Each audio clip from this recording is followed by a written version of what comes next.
जय श्री श्याम बच्चों। आज मैं आपको पढ़ाने वाली हूँ क्लास 8 का साइंस, जिसके चैप्टर का नाम है रिप्रोडक्शन। इसका पार्ट 1 और माइंड मैप में आपको बता चुकी हूँ। अब पढ़ने वाले हैं आज हम part 2। So let's start. Reproduction in humans. सबसे पहले आता है मेल रिप्रोडक्टिव सिस्टम। इसमें क्या होता है? It produces male gametes in the form of sperm. इसमें मेल गैमेट्स रिलीज होते हैं स्पर्म्स के फॉर्म में। स्पर्म्स एक इलोंगेटेड स्मॉल साइज सेल रहती है। One head, middle piece and a tail. इसमें एक हेड होता है, एक मिडिल पीस होता है और एक टेल होती है। It consist of testis and Vasa differentia. ये किससे बना होता है? टेस्टिस से और वासा डिफरेंशिया से। अब जितने शब्द मैंने यहाँ बोले हैं आपको फर्स्ट डेफिनेशन में, ये सारे मैं आपको समझाने वाली हूँ एक एक का डिफाइन कि भाई टेस्टिस क्या होती है। टेस्टिस क्या होती है? ये male have a pair of testis located outside the abdominal cavity in the thin pouch of skin called scrotum sac. ठीक है, मेल्स में ये पेयर्स के फॉर्म में होती है। लोकेटेड यानी कि प्रेजेंट कहाँ होती है? Outside the abdominal cavity. Abdominal cavity में इन थिन पाउचेस, थिन यानी कि पतले पाउचेस के अंदर रहती है ऑफ स्किन, और इसको हम क्या बोलते हैं? Scrotum sac. उसके बाद में सैक का मीनिंग तो आप लोगों को पता होगा, पाउच लाइक स्ट्रक्चर या जिसको थैलीनुमा संरचना कहते हैं। Now second point is testosterone. What is testosterone? Testis produces male sex hormones are called testosterone. Testis जो हार्मोन्स रिलीज करती है सेक्स के, उसको हम बोलते हैं टेस्टोस्टेरोन। उसके बाद आते हैं हम वासा डिफरेंशिया पे। वासा डिफरेंशिया क्या होता है? The sperms live the testis through a narrow duct called Vasa differentia और स्पर्म डक्ट। जो स्पर्म्स लाइव रहते हैं वो टेस्टिस के थ्रू एक छोटी सी डक्ट में जाते हैं। उस डक्ट का नाम ही हमने रख दिया है, हमने नहीं, साइंटिस्टों ने रखा है, वासा डिफरेंशिया। ठीक है, या फिर इसको स्पर्म डक्ट भी कहा जाता है। उसके बाद आता है सीमेन। सीमेन क्या होता है? Male reproductive glands mix with the sperm and form a fluid called semen. मतलब कि मेल का जो रिप्रोडक्टिव ग्लैंड्स होती है वो मिक्स हो जाती है स्पर्म्स के साथ में और एक फ्लूइड बनाती है, that is called semen. Urethra, it is a narrow duct arising from urinary bladder. ये छोटी सी डक्ट होती है जो कहाँ से निकलती है? यूरिनरी ब्लैडर से निकलती है। पेनिस। पेनिस क्या होता है? An organ that helps to transfer semen into the vagina for fertilization. Penis एक ऐसा ऑर्गन है जिसमें सेमन को ट्रांसफर किया जाता है वजाइना में फॉर फर्टिलाइजेशन। किसके लिए किया जाता है? For fertilization. ये मैंने मेल रिप्रोडक्टिव सिस्टम के सारे पार्ट्स आपको डिटेल में समझा दिए हैं। If you want to take a screenshot then you take it to help make your own notes. अब हम पढ़ने वाले हैं रिप्रोडक्शन इन ह्यूमंस में फीमेल के बारे में। अभी हमने मेल्स के बारे में पढ़ा, अब हम पढ़ेंगे फीमेल्स के बारे में। क्या होता है इसमें? इट प्रोड्यूसेस एग और ओवा और ovum.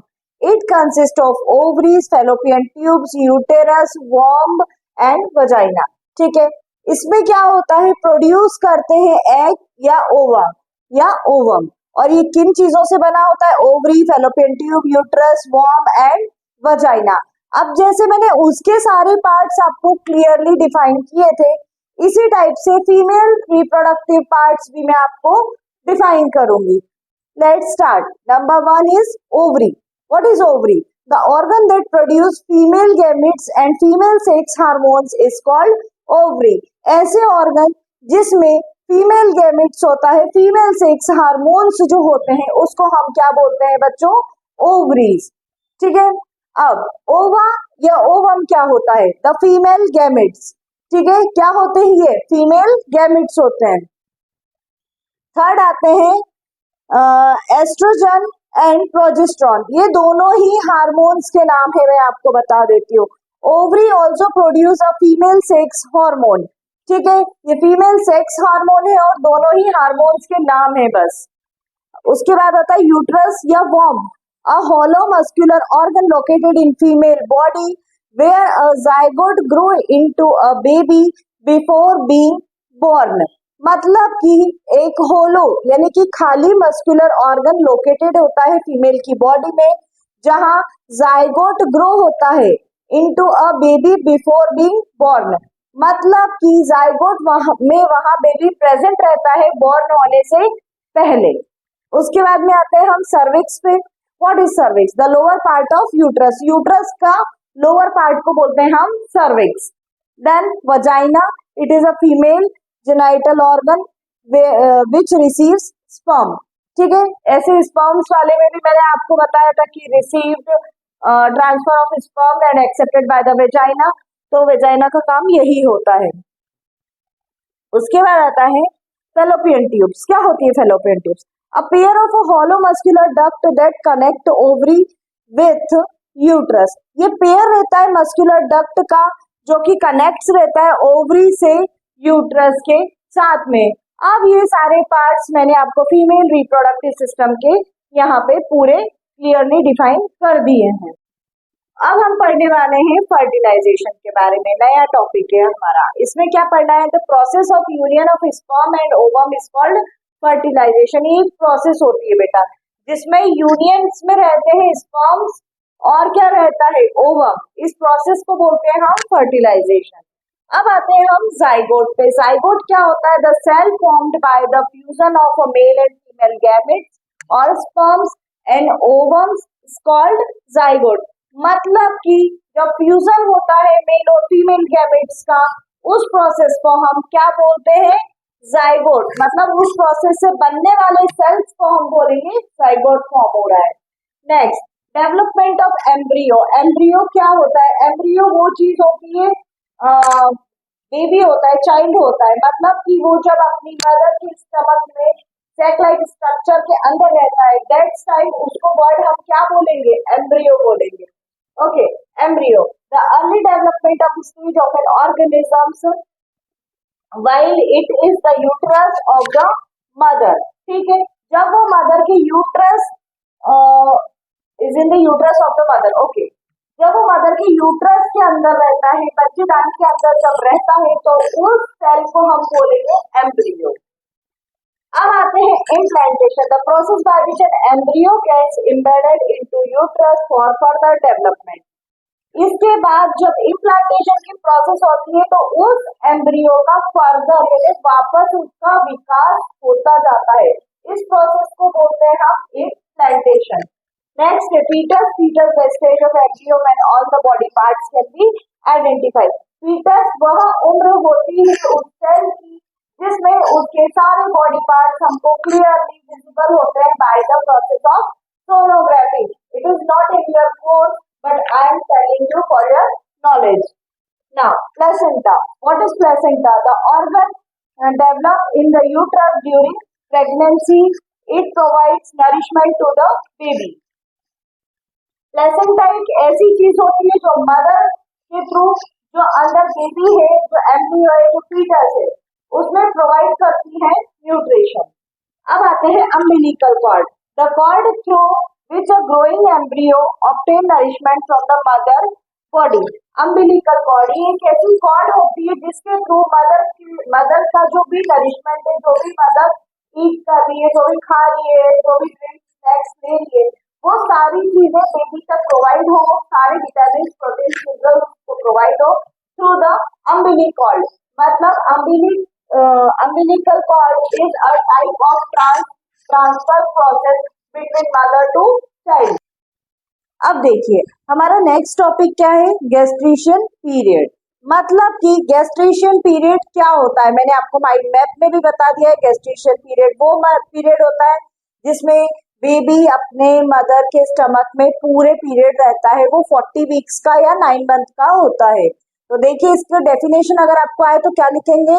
The period between the fertilization and birth of the baby. ठीक है, उसके बाद में लेती हूँ फर्स्ट टॉपिक आता है प्रेगनेंसी का। प्रेगनेंसी क्या होता है? The woman carries a baby in her वॉर्म। ओके, इसमें आता है चाइल्ड बर्थ। चाइल्ड बर्थ में क्या आता है? Caesarean delivery. Sometimes complications may arise which may need surgical delivery to the performed by the doctor to take out the child from the mother's womb surgical. This is known as cesarean delivery. Caesarean delivery को हम ये भी बोल सकते हैं surgical delivery, मतलब कि child normally vagina के थ्रू बाहर नहीं आता है।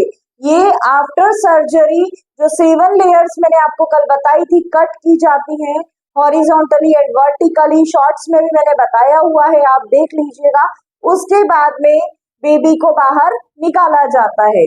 ओके, नेक्स्ट आता है हमारा premature babies. Premature babies क्या होते हैं? Sometime babies are delivered before completing the gestation period. There is a term as premature babies and they require the special need care. ठीक है, अब देखिए जो मैंने आपको बताया था gestation periods वो 40 वीक्स या 9 मंथ का होता है, बट कभी कभी कुछ क्रिटिकल कंडीशंस ऐसी आ जाती है जिसमें प्री मैच्योर बेबी का बॉर्न हो जाता है, तो उस केस में क्या होता है, उस बेबी की हद से ज्यादा केयर करनी पड़ती है बिकॉज चाइल्ड के लाइव रहने के चांसेस उस केस में थोड़े कम हो। अब आता है test tube babies. Test tube babies क्या होते हैं? The babies are born through IVF technique और artificial method by generating babies are called test tube babies. देखिए जो बेबीज IVF टेक्निक्स के थ्रू होते हैं उनको बोला जाता है टेस्ट ट्यूब बेबीज। इसमें फीमेल को नॉर्मली चाइल्ड जो है वो उसके यूट्रस में ऑटोमेटिकली जो प्रोसेस रहती फर्टिलाइजेशन की वो पूरी नहीं हो पाती है, कुछ हार्मोनल डिसऑर्डर्स के कारण या कुछ कॉम्प्लिकेशंस के कारण नहीं हो पाती है। उस केस में टेस्ट ट्यूब बेबीज अप्लाई किया जाता है मेथड को, उसको IVF टेक्निक बोलते हैं। इसमें आर्टिफिशियल मेथड के थ्रू जनरेट किया जाता है बेबी को, उसको बोलते हैं test tube baby.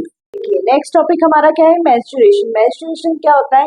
Shading of unfertilized egg along with the lining of uterus and blood.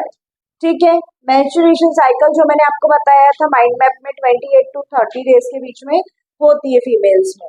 अब बात करते हैं हम gestation period of animal. Animals का गेस्टेशन पीरियड कितना होता है? ओके, एनिमल्स में सबसे पहले देखते हैं केट का 58 to 65 डेज होगा। चिंपैंजी का क्या होता है? 230 to 250 डेज। काऊ का होता है 270 to 290 days.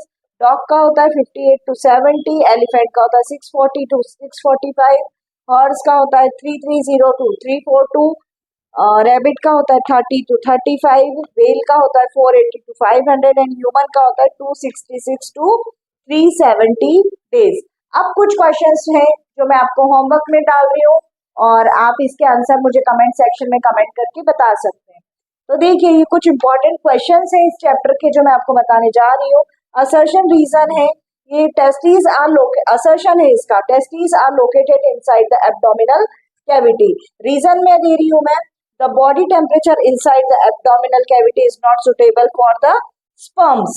Second is how does an unborn baby get nutrition? And third है define gestation period. तीनों चीजें आपको अगर ये पूरा चैप्टर पढ़ा होगा, आपने मेरी पूरी वीडियोस देखी होगी तो आपको क्लियर समझ में आ गया होगा। तीनों के आंसर मुझे आप कमेंट सेक्शन में कमेंट करके बताइए और अगर नहीं आ रहे हैं आपको आंसर तो भी आप मुझे कमेंट कीजिए कमेंट सेक्शन में, then I will explain you very clearly. If you like my videos, subscribe my channel. Thank you.